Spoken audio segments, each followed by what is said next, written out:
वैद्युत धारिता। वैद्युत धारिता क्या होता है? धारिता मतलब होता है धारण करना या ग्रहण करना। किसी भी चालक में आवेश ग्रहण करने की क्षमता को उस चालक की वैद्युत धारिता कहते हैं। वैद्युत धारिता को हम लोग C से दिखाते हैं, इसे C से प्रदर्शित करते हैं।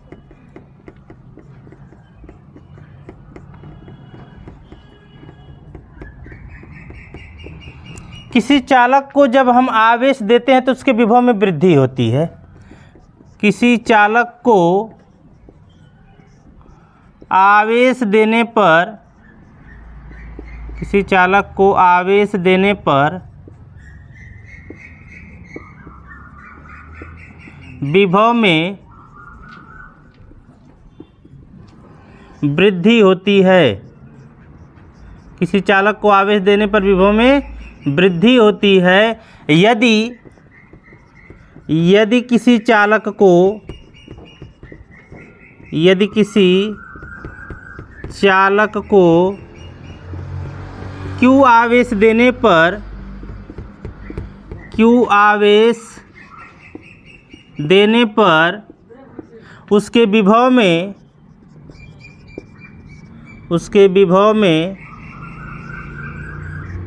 वृद्धि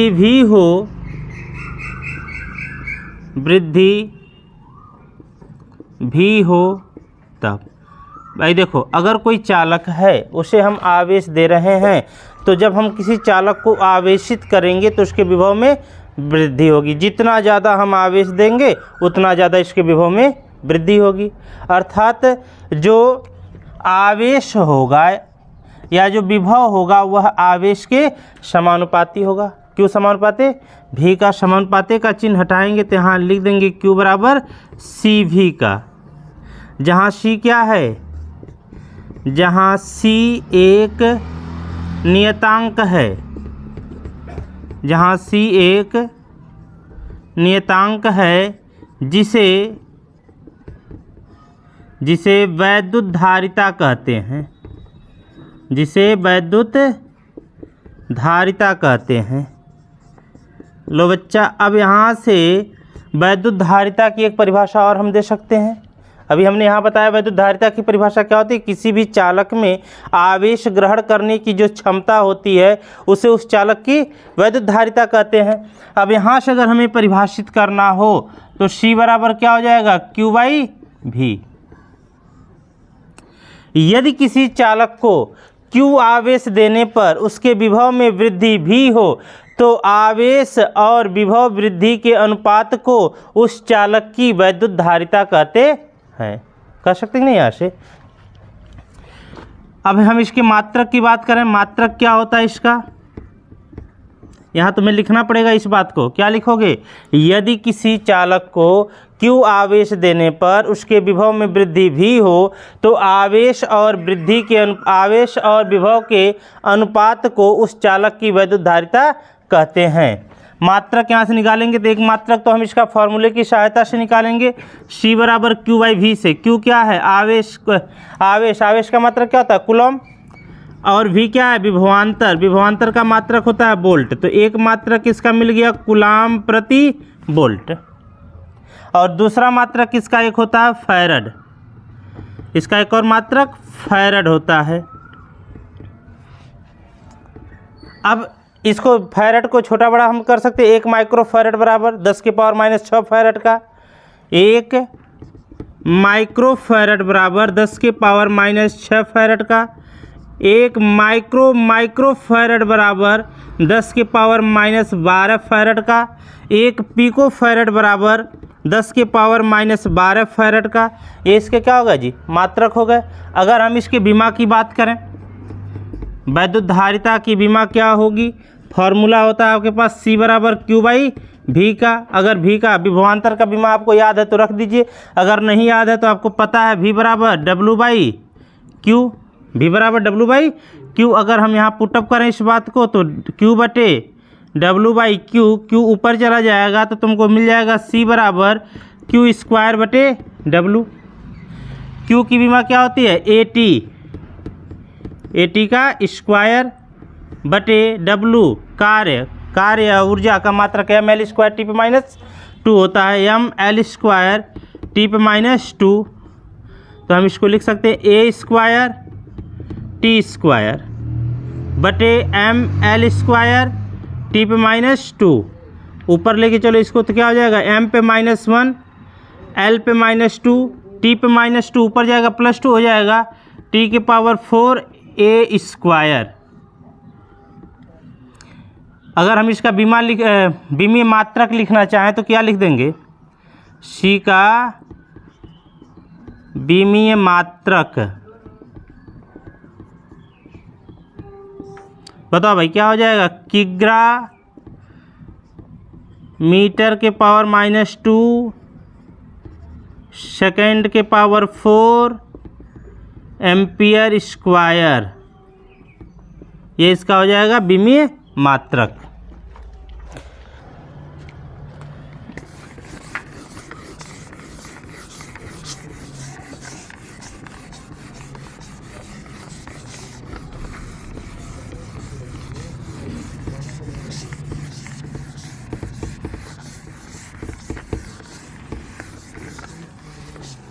चलो देखो भाई, अगला टॉपिक है विलगित गोलीय चालक की धारिता। विलगित गोलीय चालक की धारिता।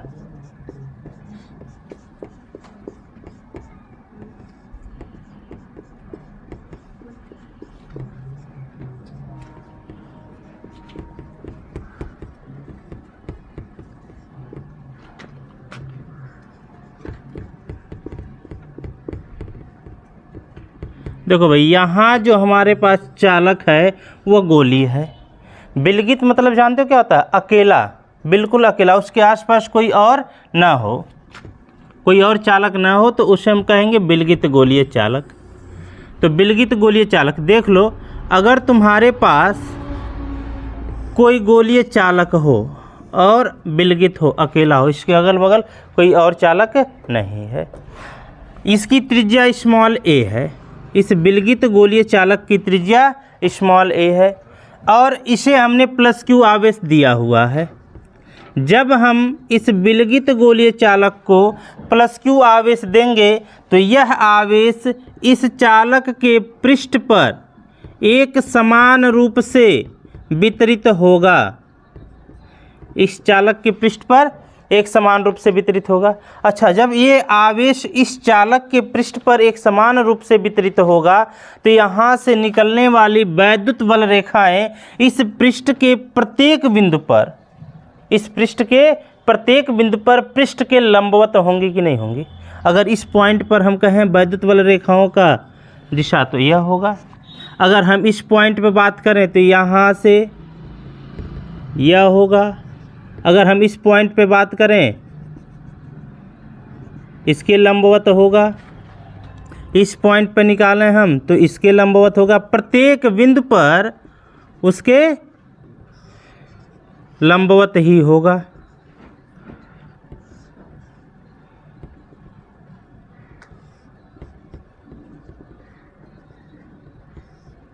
जिस भी बिंदु पर आप निकालोगे वो उस पृष्ठ के लंबवत होगा वैद्युत बल रेखाओं की दिशा।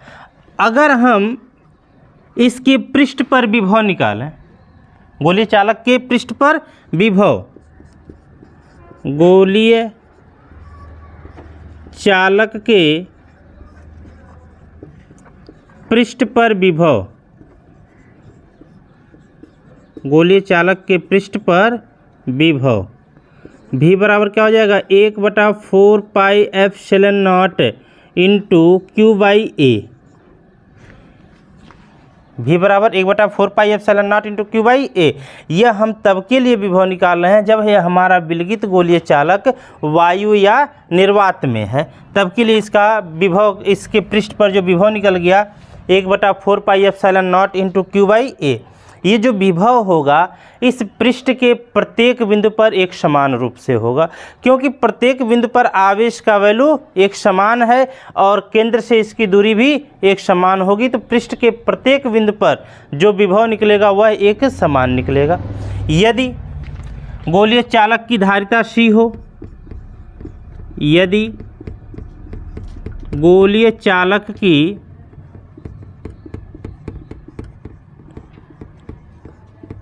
धारिता C हो तो C बराबर क्या होता है जी, Q बाई V। V का मान इसमें से पुटअप कर दो। V का मान रखने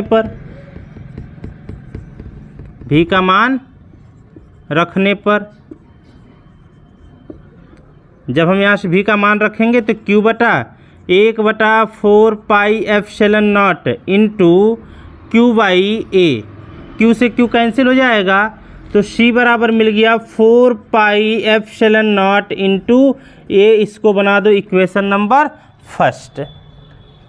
देखो एक बात और आ गई यहाँ पर समझ में कि जो C है वो किस पर निर्भर कर रहा है, इस चालक के त्रिज्या पर। धारिता किस पर निर्भर कर रही है, चालक की त्रिज्या पर निर्भर कर रही है। 4 पाई एप्सिलॉन नॉट तो कांस्टेंट होता है, तो इसका मतलब क्या हुआ, गोलीय चालक की त्रिज्या जितना ज़्यादा होगी उसका धारिता उतना ही अधिक होगा, और गोलीय चालक की त्रिज्या जितना ही कम होगी उसकी धारिता उतना ही कम होगी।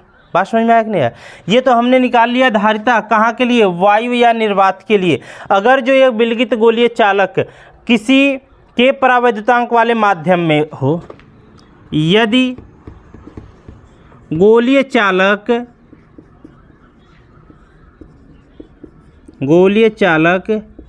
के परावैद्युतांक वाले माध्यम में हो,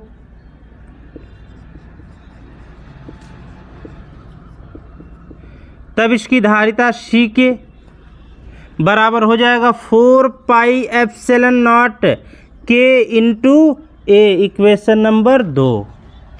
अब समीकरण 2/1 कर दें हम। समीकरण 2 को 1 से डिवाइड कर दें, समीकरण 2/1 तो आपको मिल जाएगा CK बटा C बराबर 4 pi epsilon not K into A बटे क्या हो जाएगा यहाँ से 4 pi epsilon not into A। 4 पाई से 4 पाई एप्सिलॉन नॉट कैंसिल हो जाएगा, A से A कैंसिल हो जाएगा, तो आपको क्या मिल जाएगा यहाँ से CK बटे C बराबर K का, या हम कह सकते हैं CK बराबर C इंटू K का। तो हम क्या कहेंगे, किसी माध्यम में, किसी के परावैद्युतांक वाले माध्यम में, या कहोगे किसी माध्यम में विलगित गोलीय चालक की धारिता वायु या निर्वात में उसकी धारिता का K गुना होता है। बात समझ में आया कि नहीं आया।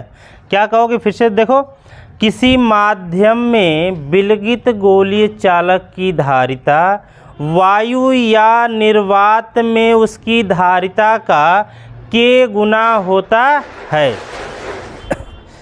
समझ में आया। अब देखो यहाँ से अगर हम कहें समीकरण 1 और 2 से, समीकरण 1 व 2 से, तो देखो बाबू तुमको क्या मिलेगा यहाँ से C समानुपाते A का। C समानुपाते A मिल रहा है कि नहीं मिल रहा है।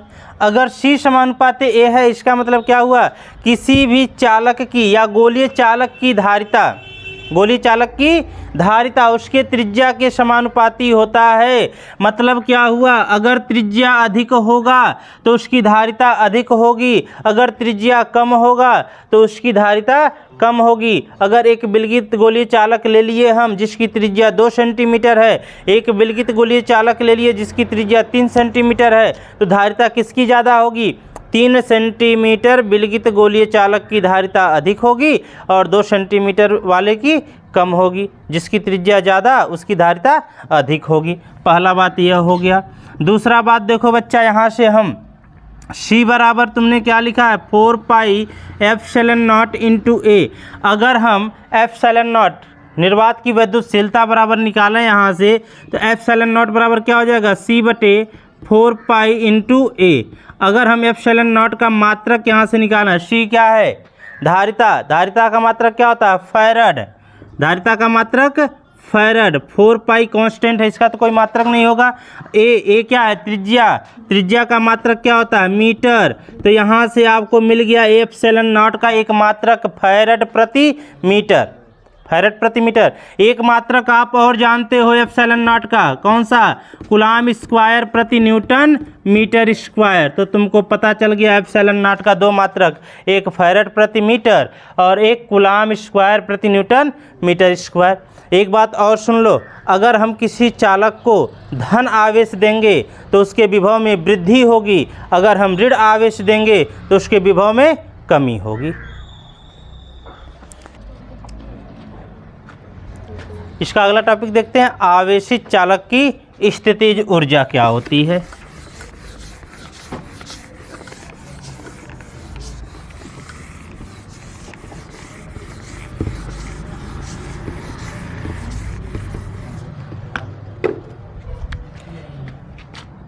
आवेशित चालक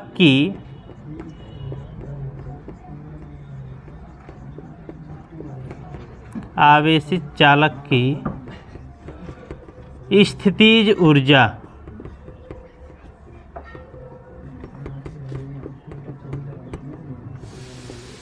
आवेशित चालक की स्थितिज ऊर्जा क्या होती है? किसी भी चालक को आवेशित करने के लिए जो काम करना पड़ता है वही काम उस चालक में स्थितिज ऊर्जा के रूप में संचित होता है। तो परिभाषा हम क्या लिखेंगे? किसी चालक को आवेशित करने में किए गए कार्य को उस चालक की स्थितिज ऊर्जा कहते हैं। यदि किसी चालक को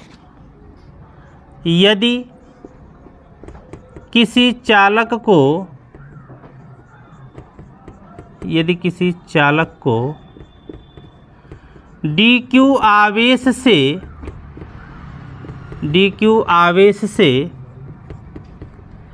आवेशित किया गया हो, dq आवेश से आवेशित किया गया हो, तब किया गया कार्य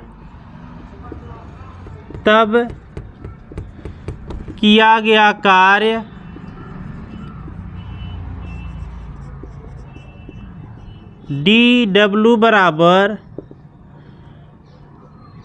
dq इंटू v।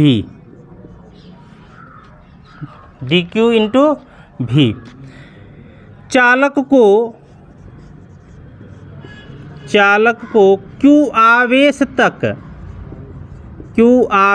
तक आवेशित करने में किया गया कार्य, q आवेश तक आवेशित करने में किया गया कार्य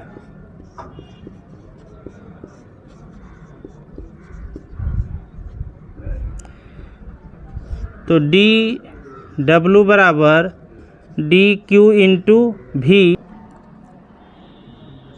q बराबर cv से, तो v बराबर क्या हो जाएगा? q बटा c।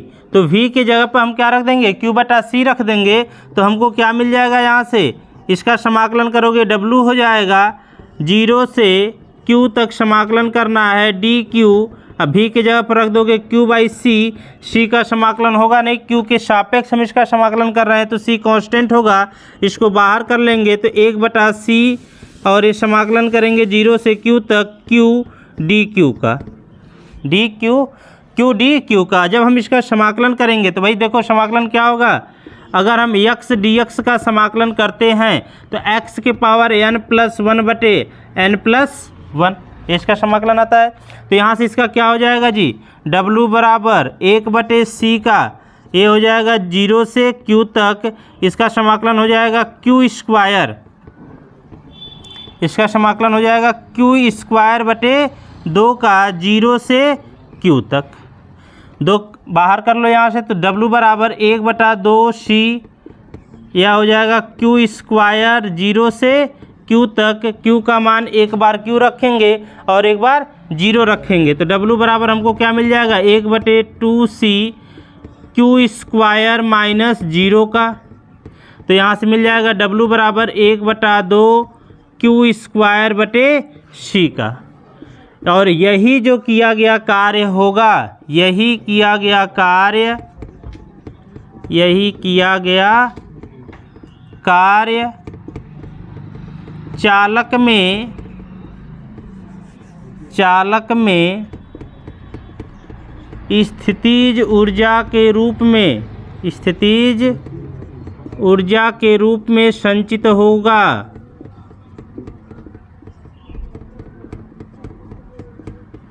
संचित होगा तो हम यहाँ से क्या कह सकते हैं, U जो होगा वो W के बराबर हो जाएगा। तो U बराबर मिल जाएगा आपको half Q square by C का।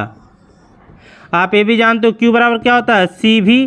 तो Q की जगह पर CV रख दो तो इसका फॉर्मूला एक और मिल जाएगा तुमको, U बराबर 1/2 C स्क्वायर V स्क्वायर बटे C का, एक C से एक C कैंसिल हो जाएगा तो U बराबर मिल जाएगा हाफ CV स्क्वायर। और देखो एक और फॉर्मूला हम यहाँ से निकाल सकते हैं, C बराबर Q/V रख दें। यहाँ से C की जगह पर हम क्या रख दें, Q/V रख दें तो C बराबर Q/V से U बराबर 1/2 C की जगह पर हम क्या रख दें, Q/V रख दें, V स्क्वायर, V से V कैंसिल हो जाएगा तो U बराबर मिल जाएगा हाफ QV का।